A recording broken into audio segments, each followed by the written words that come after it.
I'm talking about people like Moses because most of you are leaders in your own right.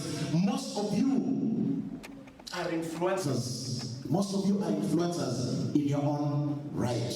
And I'm talking about Moses. I'm talking about Moses who gets born. And by the time he is born, there is a decree from the king that every child that is below, every male child that is born must do what? Must be killed. Okay? And so I'm talking about Moses being hidden by his parents.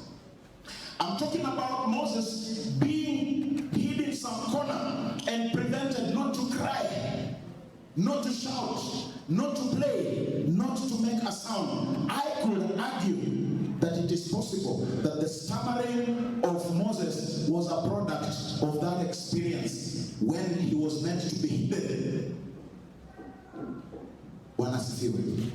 And a lot of us have those things that we have carried from our childhood. A lot of us are struggling with self-esteem issues which have nothing to do with us, but we find ourselves circumstantially blessed in those pitfalls.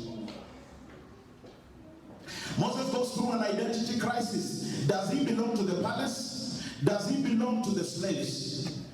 When he goes to the palace, they call him the son of Pharaoh's daughter. What does that mean? That means bastard.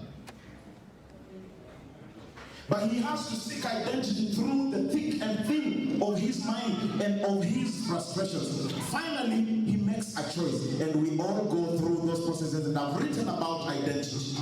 He settles his identity, and after he has settled his identity, it is not all.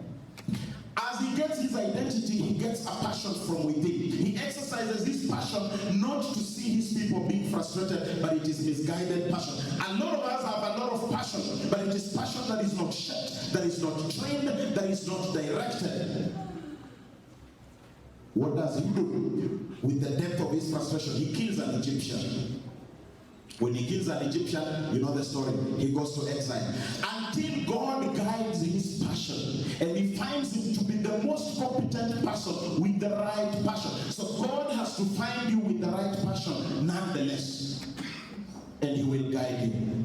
It doesn't mean that it will be straight and narrow, you will fail sometimes. But if you rely on God, he will guide your passion. He will give you instructions. He will give you help if you need it, if you submit yourself. Moses was vulnerable. He told God, I'm not good at it. We have to accept our vulnerabilities. We have to accept our weaknesses and seek help when we can. Most of us do not seek help when we need it. And we keep doing the same thing, the same way, and getting the same results